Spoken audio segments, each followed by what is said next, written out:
All right, everyone. Welcome back to another great episode of the Santa Fe Gloom podcast. Today, we've got an amazing guest in Steve Titus. He's the owner of the Billings Outlaws arena football team. Steve, thank you so much for jumping on today. Fresh, thanks for having me here. I've been waiting for this invitation. I'm glad to be on here with you. Yeah, thank you. So for our listeners and for our Santa Fe Gloom fans and our Santa Fe community, Steve knows me as Fresh or Freshy. We went to school together in college. So Frescas is obviously my last name. Our soccer coach, he just named me Freshy, and it stuck. So Steve probably doesn't even know my name's David. It's Freshy. So Freshy. It's always been that way from my college days. So it's been super cool.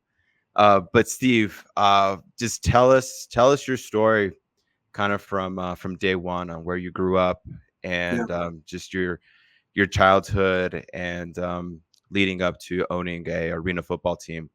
But just start us off, get the ball rolling. Cool. Thank you. So I grew up I was born in Colorado Springs. We moved when I was really young to Casper, Wyoming. My dad worked there. My mom worked at the courthouse. At some point when I was probably 3 or 4, my parents got into the bail bonds business in Casper. And at that time, my mom and dad and grandma and grandpa were all living in Casper. My uncle was living in Colorado Springs. And we decided that we wanted to move back together. So we ended up selling the business in Casper. We all moved to Colorado Springs. They got into the bail bonds industry pretty big there in Colorado, and they still have their offices in Colorado. They've done well for themselves. And then I went to college in Colorado State University in Pueblo, where we started hanging out. Probably, when was that, Fresh? Probably 08 or 9, somewhere around there. Can you believe it's already been almost 20 years ago? That's crazy. But we still look good, though. Yeah, we do. Young and fresh. We still look good. Yeah. Graduated college, undergrad in 2011. Went to law school at the University of Dayton in Ohio, and graduated there in 2014. And I really enjoyed my time in Ohio. It was something different than, because I had always lived in the West. It was great to live in the Midwest, kind of experience something a little different. Moved back to Colorado in 2014, studied for the bar exam. My first job in law school was in Wyoming, in Gillette, Wyoming. Worked for other people for about 1.5 years and decided I wanted to make money for a living. So I opened my own law firm with the hopes of eventually moving back to Colorado in a few years and working there. But living in small town northeastern Wyoming really stuck with me. It's kind of an American dream town. You can work hard, you can play hard, you can really make a life for yourself here in Gillette. And so I really, there's no other place in the world I'd want to be than here in either Gillette or in Billings. And so worked hard here. I remember I called my mom. I go, "Hey, Mom, I want to open my own law firm." And I go, "I need to borrow some money." And she goes, "Okay, well, how much you need to borrow?" I go, "I need to borrow $5,000. I go, "I want to buy a desk. I want to buy a computer. I need to put a first month deposit down on an office and pay my first month rent." And she goes, "Okay, well, I'll send you some money."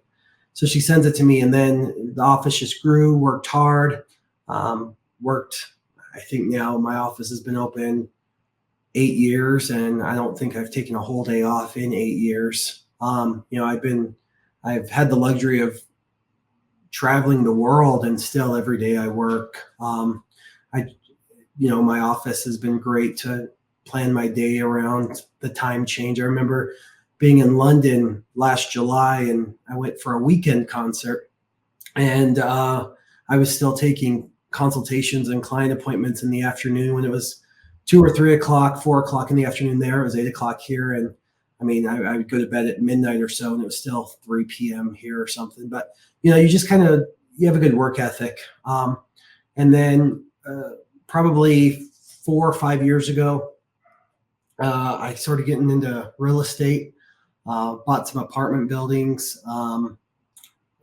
We had quite a bit of cash saved up here at the firm, and so we got into the real estate business since then, kind of investing in some apartment buildings. I bought a RV park, uh, High Plains RV Park and Campground. It's a 65 spot RV park, and um, just kind of diversifying. So we have the law firm, which has its own staff. We have a real estate office that has its own staff, and then we have probably 3 years ago got into football. And the first team that I purchased was the Gillette, Wyoming team. It was known as the Gillette Mustangs. And really, I got into that because I thought it'd be great advertising for the law firm. And I really enjoyed it. I loved having a football team here for the hometown. And then at the end of that season, which would have been the 2022 season, we found out that the Billings team was going through some problems. And so there was an opportunity to purchase the franchise.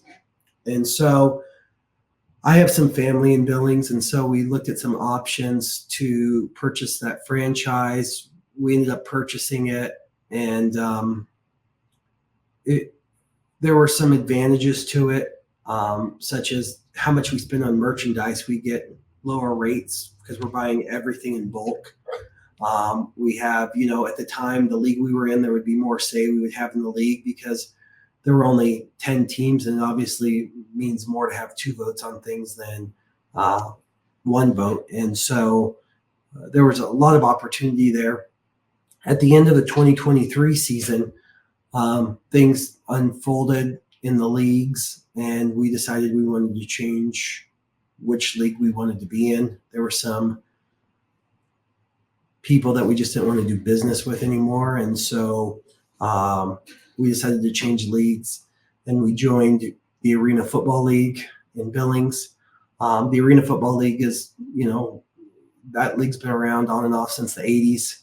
And really, it's where I envision taking the football team. For example, it was just announced a week or 2 ago that our games, a number of them will be on the NFL Network, nationwide coverage here this year. And some of the national deals and national sponsorships they have are where we want to bring the Billings Outlaws. And the Billings Outlaws are one of the longest. They've been around since the early 2000s. They've been a great franchise. There's another league, the Indoor Football League, which is a great league. Is that the league that the Albuquerque Gladiators or New Mexico? Yeah, Gladiators Duke City. play? Yeah, Duke City's. Yeah, Duke City's in it. They have sports betting. I mean, they don't have national broadcast deals or anything like that, but I mean, they're a great product. Billings had won the first 2 IFL championships, and so it's a long historic franchise that's been on again and off again. It really hasn't been around since 2010, 2011. There was a tornado that hit our arena, Metro Park, and so it basically took the roof off the place. And so that ended indoor football in Billings until it came back in 2022, and we purchased the team at the end of the 2022 season. And so I wanted to take things to the next level, and I think being part of the Arena Football League for this season was the right move. And so training camp starts here this weekend, and we're excited for the product. And I know our head coach and our assistant head coach and our whole coaching and front office staff is putting together for Billings, Montana. And I live there all the time, and I love being in Billings. Basically I spend, 60% of the time in Gillette and 40% of the time in Billings. And I love being between both places.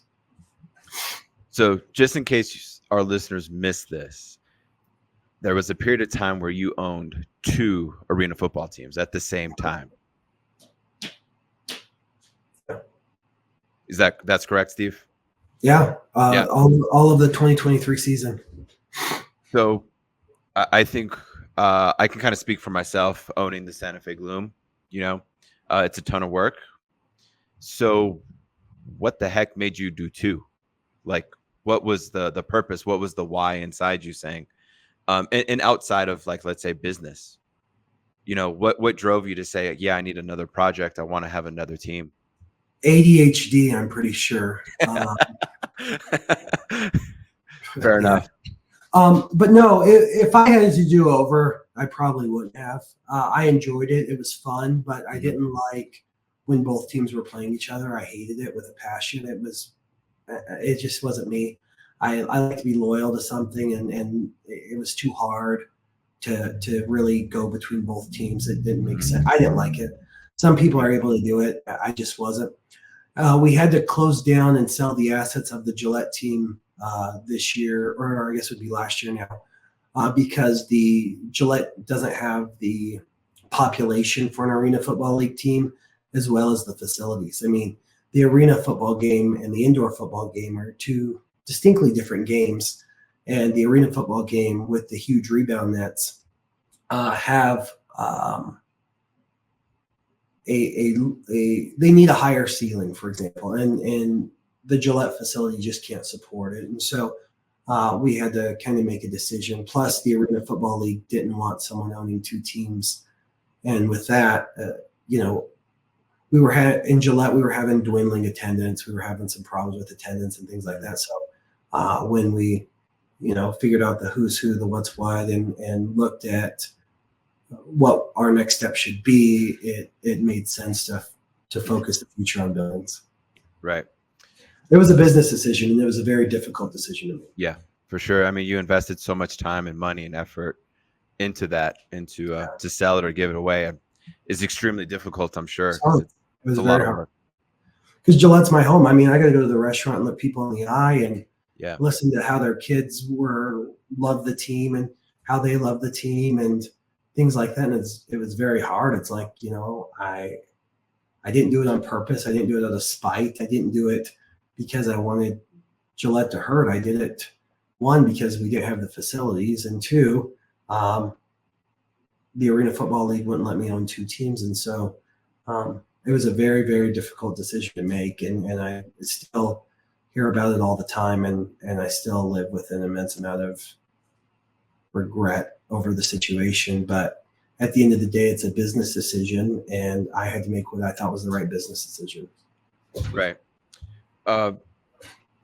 In terms of the Outlaws, when you're revamping this team, what notices have you seen in the community, like in terms of just the positive vibe that a professional sports team does to, like, smaller market cities? I can speak for ourselves here in Santa Fe.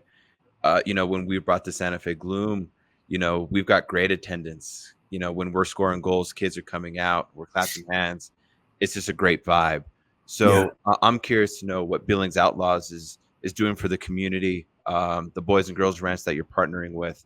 You can do so many different other business ventures, which you obviously do, but why professional sports, and how does that really groom, our next role models in the community? Yeah. So first, the Boys and Girls Ranch, Yellowstone Boys and Girls Ranch, is a great partnership. Those are at-risk youth and families in general. The kids and the families that typically people forget about. And really, any kind of happiness in their life is typically an improvement of what they're going through. I mean, Fresh, we've always had a somewhat good childhood. We had good parents that really cared about us and loved us, but not everyone's that lucky. And the stuff I've seen at the Boys and Girls Ranch are kids really, longing for some meaning in their life, and these athletes that come to that play for us are amazing athletes that really have a good head on their shoulders and a heart. And so Coach Walker, our head coach in Billings, and I have always been on the same page about what kind of athlete we want to play for us. Is kind of a two-pronged approach. The first prong is that they're a great athlete and that we're going to be able to win games with them. But more importantly, the second approach, which is just as important as the first, is that they're good stewards to the community. They're good representatives of the Outlaws. And that means, they're not going to be getting in trouble. They're not going to be in the newspaper for doing something wrong. They're going to be the kid or the man that's going to hold the door open for people and wear their Outlaws logoed things with pride. And so the Boys and Girls Ranch partnership, part of that is that we're going to have a flag football league out there. We're going to have open practices where the kids can come out and watch practices and really have someone to look up to besides the same people they see all day, every day. So I'm really excited about the Boys and Girls Ranch partnership, and I'm excited to see what that'll morph into in the future. Our team will be practicing there every evening for the next few months during the season. And so we're real excited to see how we're going to continue to redevelop the partnership for years to come. Yeah, I checked out the YouTube video, and I guess it has dirt in the complex, right? Yeah. So is that what is that? Like, what do they do there besides football? What other activities? It's an equestrian center, so there's a lot of rodeo and Okay. things like that. But we put down a full-size football field out there over the dirt and compacted it in. So it's a full arena football practice facility. We have the field goal posts up. We have the rebound nets up. So it's really a replica of a football facility over the dirt because the dirt's been compacted in. So really, we won't have to mess with the dirt. And then you transition it out. Yeah. No, it'll stay. Yeah, we transition it in and transition it out. So it'll stay as it currently is until the end of our season, which is the end of July. Got it. And then talk me through your arena. It was super impressive. How many people does it hold? Where are the bells and whistles? Because I mean, I'm sure as from an owner perspective, you're counting those seats, and you want to fill those seats. Right. So right. Your community is very lucky to have that type of arena accessible to you. So talk us through that arena.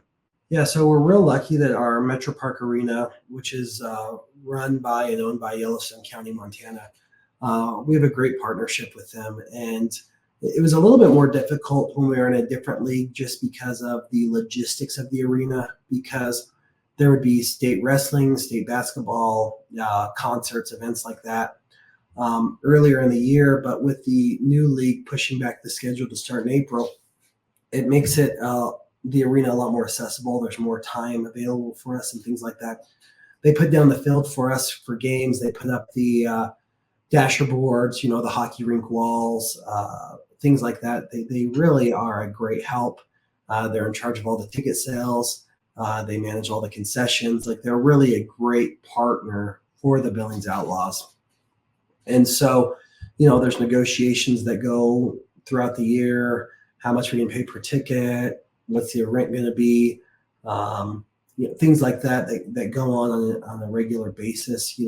So they've been great partners to work with, and so we continue to be one of the lucky ones in our league with the partnership that we have with the Metro Park, because there are some places that some of the bigger markets in our league that really hold NBA teams. I can think of two in particular. I know Minneapolis and Orlando hold NBA teams in their arena that also hold their arena football league teams, and they're paying 20 to 30 times what we pay just to have events. So we're really lucky to be in Billings, Montana. They have all the technology we need for the NFL network and for our own broadcasting team. And so if we don't have something, they're usually really willing and ready to help us out however they can.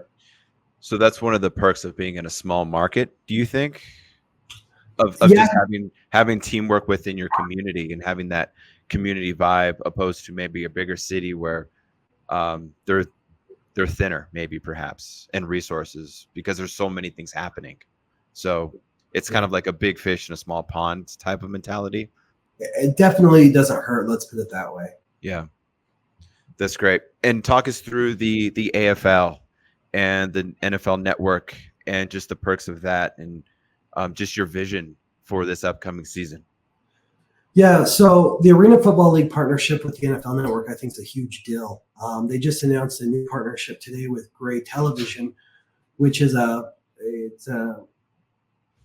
media company that owns a whole bunch of TV stations around the country. And so we just announced a big partnership with them today that a lot of our games will be broadcast on local television as well. So the Arena Football League has the ambition to really be the off-season NFL.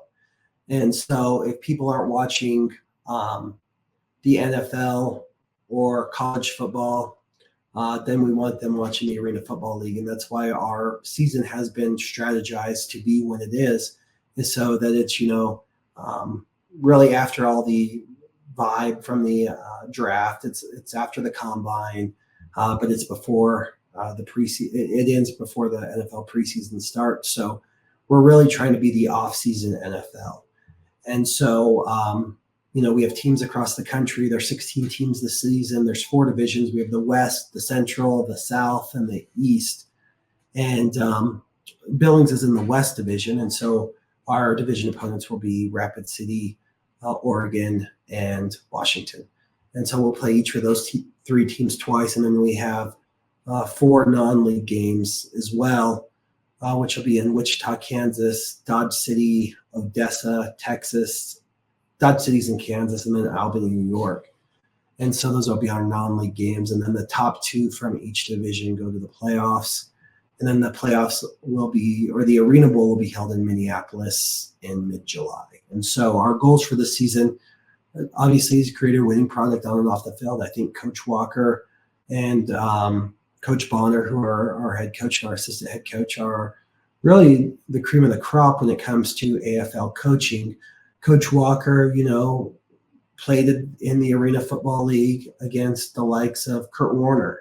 He played for the Arizona Rattlers, who's one of the most historic indoor football franchises there is. He played against Kurt Warner in the Arena Bowl. And what's funny is that Arena Bowl, Kurt Warner lost, but then Kurt Warner goes and wins the Super Bowl the next year. And so even our assistant head coach, Sid Bonner, he was the quarterback in that game that led the Rattlers to beat the Barnstormers that year. So we have some pretty well-qualified coaches this year. So I'm really excited to see where the season goes. And Coach Bonner's an AFL Hall of Famer. So we have a great coaching staff. I think we have probably one of the, if not the best coaching staff in the AFL this year in Billings. And Steve, you're talking to essentially soccer enthusiasts on our channel. So talk us through what arena football is. We're familiar with like arena soccer, right? So we've got, and again, arena soccer, played dasher boards, typically in hockey rinks. Talk us through where arena football is closely related to that. So I compared a lot to if you have football, you have hockey, and you have basketball all combined into one. The fast-paced action of a basketball game being there live in person, that's arena football. It's live, it's in person, it's fast. You can hear coaches yelling at the refs, coaches yelling at each other, players yelling at each other. And a lot of times you'll even see players get tackled into the stands. I mean, it's unlike anything else. It's a very fun experience to be in. You can see, the refs, the coaches yelling at each other. It's a great experience. And so it's a 50-yard field. It's half the size of a normal field. The width is the same. And so basically, if you take a hockey rink, you put turf down and you take off the walls or you take off the glass. Yeah. So that's basically the scoring's about the same. The only difference there's a difference between arena football and indoor football. Arena football has the big rebound nets. And so what's crazy about these big, massive rebound nets is that they are so you can pass into them and it's a live ball. So if you do a Hail Mary, you can throw down into that net and just practice, and just have your tall receiver make sure he comes down with it and it's a touchdown. Same thing with kicking. It's a live ball. You learn to recover the ball. You learn to recover the ball off the net. Right. Talk us through safety issues, helmets, injuries. It's escaping my memory, but the receiver for the Buffalo Bills. Oh, yeah. Talk us through, those types of protocols. I'm sure, as a team owner, you're always constantly thinking about, team safety in football. And that's one thing I'll give the Arena Football League credit for is that they've put together a really strict concussion protocol. And the concussion protocol has been approved by, professionals within the industry. because I know the NFL Network doesn't want to see something bad happen on one of its games. Mhm. And so we have a physical training staff. We have a partnership with the Billings Clinic Hospital to make sure that we have entrance physicals, exit physicals. We have uh, physicians at all of our games. We have training staff at all of our practices. So safety is our main priority. We like a great product, but keeping our players safe is the absolute product. So what you do is, the helmets have to be inspected every year. Our pads have to be inspected every year.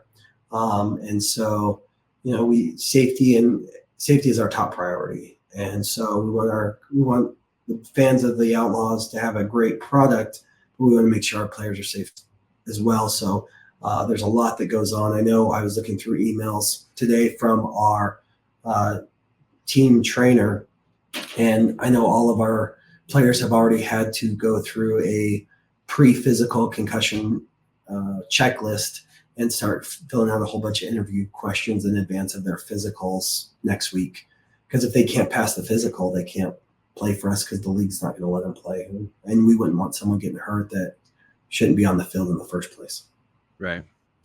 And how long is your season? How many games? You mentioned 10 games. Is it 5 home, 5 away? Yes, yes. Regular season is 10 games, and it's kind of a sprint this year. There are no buys, so it's gonna be a 10-week sprint, and then the playoffs start 3 weeks of the playoffs. And talk us through, you're the owner of the team. What are you doing during the games? What Yeah, time are you arriving? Because I'm sure for at least for me, that's kind of a busy time because I'm trying to make sure everything's all in place. yeah, So if you can give myself some pointers on how you look cool, calm, and collected like Jerry Jones with the Dallas Cowboys. yeah. Uh, Um, Talk us through those game days. so to me, game day will typically say the game starts at 6. I'll typically get to the arena about 2 or 3, just kind of see who needs help doing what. Kind of watch. We'll have pregame warmups. There's we practice, the away team practices, and then both teams practice usually together, and they split the field. Kind of meet with the announcers, kind of look over the pregame script. We have game day people, make sure that everyone's on the same page. We have at our arena, we have a whole bunch of VIP booths that surround the field. So we make sure that everything's situated correctly. Typically, there will be a lot of people that need game day tickets that are related to players. So there's some comp tickets that go out. We make sure that those are all done. The box office does their own thing for selling tickets on game day. So we don't have to deal with all that. Make sure the merchandise booth is all set up correctly. If anything needs to be fixed, Coach and I will meet with the officials to make sure that everyone's on the same page for the day. Meet with production staff for the television, and kind of just depends how the game goes. Every now and then, I'll have the game on my computer. So if coach needs, well, this year will be a little bit different with instant replay systems, but kind of just make sure that things run smoothly. And if someone needs to make a decision, I'm there to make a decision. So away games are kind of a relaxing game because you don't have to do all that work and you can kind of just sit there and That's right. watch. So Yeah. I enjoy away games a lot more than home games, but that's kind of the game day ritual. And then when things are done at night, hopefully we'll go out and celebrate a win. That's right. That's great. Talk us through, and we can kind of collaborate on this. Just our Santa Fe market, just for fun. Santa Fe's got, I want to say within our city, 80,000 people. I think maybe with the county, I'm sure somebody's going to fact check me on this. Maybe 130, 140,000 people in Santa Fe County. We do have an arena that has an ice rink. It's a single purpose arena, which I feel is unusual, because many other arenas have multi-use. Do you feel, and you can kind of ask me questions on this, everything being equal, would Santa Fe be a potential market for maybe not the AFL, but something where the Duke City Gladiators play? Yeah. Some evidence for me comes in terms of just like player pool. We have CSU Pueblo, which is 4 hours away. Historically, they're a dominant Division II team. We've got UNM. We've got New Mexico State. We've got Eastern New Mexico. I think we've got the New Mexico Military Institute. I think also has the team. UTEP, El Paso. So they're like 4 or 5 hours away. I'm sure I'm missing a couple other schools, but we've got 5 schools within 4 to 5 hours of us. So we've got Right. the talent pool in terms of the front office personnel. Talk us through something just in terms of your business mind on if Santa Fe would be a potential market for this. I mean, if you can build the fan base, it works everywhere because you only need 8,000, 10,000 people at a game Mm-hmm. to fill up an arena. I Yep. mean, you look at Green Bay, Wisconsin. They have Mm-hmm. one of the most. They are these probably, if not the smallest NFL market. They're pretty darn close. And Lambeau is full every week. They built a great product that withstood time, Mm-hmm. and it's all about quality, not quantity. I Yeah. mean, we looked at some Carolina Panther games this year, and they had no people at their games. I mean, very poor turnouts. I think Carolina and Atlanta. I think there was maybe 3 or 4 thousand people there at that game. So the market size doesn't really matter to me how big the market is. It's about whether you can build the product or not. Because as long as you get, again, 8,000 people at a game, you're going to probably be able to make it work. Mm-hmm. And so I don't understand the purpose of a single purpose arena. That doesn't make sense to me. But again, I'm not an elected person in Santa Fe to make those decisions either. But it's just robbing the community on other entertainment and other potential that's out there to make it a more well-rounded community. The Duke City team, which plays outside of Albuquerque, has been around a long time. They've built a great product out there. And so I know that there is some desire for indoor or arena football in New Mexico. Mm-hmm. But absolutely. And as far as being close to schools, I don't think that's necessarily a deal breaker because, at least in the football world, our coach recruits from all over the country. There's whether it's Montana, whether it's California. I mean, he recruits all over. And so it's great to be close to so many schools, but I don't think that should be a make or break because if you have the right coaching staff, you're going to be able to get the best recruits from all over, and they're going to want to come play for you because they're going to want to win a championship as well. So I'm sorry you're going through the problems in Santa Fe, but it sounds like a community issue, not a ambition for soccer issue. Yeah, I mean that's for sure. Yeah, and we're working around it at the moment with the Santa Fe futsal, and you touched on a good point in terms of, it's not necessarily potentially like revenue, but it's probably the fan base, and that's something that the Santa Fe Gloom definitely has is the fan base and the product, the name recognition, good logos, good merchandise. I'm sure give us some examples that you're doing in Billings that is generating, that fandom that people are like, this is great. We want to support Billings because we like the logo. We want to have something to do on a Friday or Saturday night. Because I think that's exactly it, right? That's how you build it up because you want to be part of a community. You want to be cheering that local team. Right. One good thing is that with the Billings franchise, it's been around a long time. So people who have been in Billings for any real amount of time know about the Outlaws. They know about the team. They know about the history of the team. This last season, I worked on updating our logo. It was kind of outdated. I wanted to keep the tradition of the Outlaw, but modernize it. And so we have the new logo here. It's kind of more circular. And really the inspiration was twofold. One is soccer. A lot of soccer logos are circular. Yeah. And two, the NFL. If I was watching a lot of football this year, and especially during the playoffs, all the coaches had almost, I don't know if there were soccer inspired logos or what, but almost everyone on their hats had a circular logo. And I knew in the Arena Football League, there were no circle logos out there. So I decided to really put a focus on these circular logos and My gal was able to put together a new logo, which I really liked, that really kind of modernized the Outlaws for the future. And so, what we do to promote it is obviously we wanted to get the new logo out there, but two is the focus of the team has to be on the kids. It's getting the kids at the game.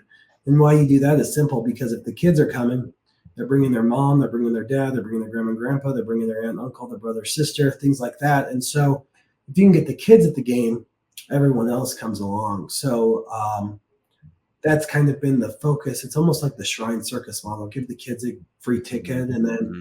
their parents will pay for a ticket. So that's what we've done in Billings, and so far it's worked. But again, we want things to come to the next level, and um, we want packed stadiums, packed arenas. Yeah. Steve, thank you so much. Actually, this has been fun. Yeah, I don't know if you have anything else to add. I mean, it's always Support the great. Santa Fe Gloom. I mean, I've been watching. It's you guys have been putting together a great product. Fresh, you should be proud. Yeah, it's a ton of work. You've been a good inspiration to me too, Steve, and just thinking through things. And I think it's super fun to do these types of things for our community. I mean, Yeah. just for me speaking, when we're scoring the goals and we're winning these games, it feels so good. And seeing the kids out there in the community, it's kind of like, there was at one point that we didn't have the Santa Fe Gloom. It's like, that's crazy. Like, how could you not have a sports team in a community? We also have our Fuego baseball team. They're very similar, right? And it's just like, we need to continue to build more activities, right? Yes. So conversations like this get my brain thinking, like, how could we potentially in the future have a venue, have an arena, and have the Billings Outlaws play the Santa Fe Gloom Arena football team, right? And a lot of times, David, this is the closest that a lot of these communities will be to having an NFL team or having an MLS team or something like that. This is the closest it will ever get without adding 2 or 3 million people. And so, Yep. what we need to do is it makes our communities more well-rounded, and we absolutely Yep. need to do everything we can to support them and keep them around, because it lets the kids know that even coming from this small town, that I too can play for the Santa Fe Gloom one day or play for the Billings Outlaws one day. And kids will be wanting my autograph, and they'll be wanting my trading cards and things like that. It helps build that ambition for the kids and the next generation of the country. Yeah. Yeah, absolutely. That was one of my goals when I started the Santa Fe Gloom. We went straight to the youth, and we didn't have the Santa Fe Gloom at the time. We didn't have the team name, but I knew that we needed to concentrate on the youth because I played youth soccer, and I Mhm. looked up to the team back then was the New Mexico Chili's. They were in Albuquerque, and these guys were essentially the professional sports team, like the New Mexico United, like the Santa Fe Gloom, and they were like they were might as well have been Pele, and that was it. Like that was our dream, was to play for the New Mexico Chili's, and that gets us through a lot of trouble, and that gets us to college, and then we find friends and we get even more trouble, right? But overall, it's good trouble. It keeps us out of trouble. So Or we run for student body president and we get in trouble even more. yeah, that's one thing you missed. I think I you did miss didn't that. I did miss that. cover that. So for our listeners, I was student body president. I don't know what year. I guess Oh, 08, '08, oh, and 09. then I think so. yeah, seemed like a long time ago. And I think Because I was president from 09, 10, and 10 to 11. I think you were 08, 09 then. right. Fresh. That's right. So I think at the time, for what it's worth, my campaign had the most voter turnout, and so we won. And it was another soccer player who was my vice president. And then I think Steve, the next year, you're like, dude, we're gonna crush your numbers, and I'm pretty sure you did. You crushed our numbers, and then you won those 2 years, which was great. So um, it's fun, and we're essentially doing the same stuff we were doing in college, just out in the community now, Yeah. and just maybe a little bit more exposure, but the values are all pretty much the same. Right. We want to have fun. We want to commit to a good product. We want to stand by our word, right? Which is real competitive and winning games and making sure people are accountable, which are the players and the staff. So, I mean, it's essentially all the same stuff that we learned in college. We Right. have good mentors. We had Zav, as a good mentor. I have you as a mentor in terms of the ownership level. So it just it comes full circle. It's definitely been fun, and you played a very important role in my life, so I'm very Yeah. appreciative. Yeah, no, for sure. We had a lot of fun, Steve, and we'll Yeah, continue to have it. I can't wait to get to a Billings game. That'll be super cool. I mean, I've been to Bronco games, obviously, right? I mean, it's hard to top a Bronco game, but both of our products, we can be like right there and we can hear the players, we can hear everything. And I think that's the cool part. So you feel like you're really part of the environment. You know, you right. can make a difference because you can yell and the players could probably hear you. So you can Yeah. be like, okay, I told them to do that. In a Bronco game, maybe not. It's far fetched. You're So right, right. You're so far away from the field, you can't hear it. you can't hear it, you know? Yeah, So yeah, yeah. Steve, we'll do it again. We'll touch base probably mid-season. So hopefully Okay. you're selling a lot of merchandise. Hopefully by then you're 4-0, 5-0. But thank you so much. And come visit Santa Fe anytime. I know you came out 4 or 5 years ago, or it's probably longer than that. It's been longer than that now. I think I Yeah. can tell you it was 2018, so 7 years ago. Yeah, 7 years ago. I remember we were downtown Santa Fe and I got a boot on my car. I parked illegally, I guess. So You it got it. happened. Yeah. Yeah, we got to figure it out. But Steve, thank you so much. Go Billings Outlaws. Appreciate Thank it. We'll catch up with you, you. Steve. Okay. Thanks. See you, David.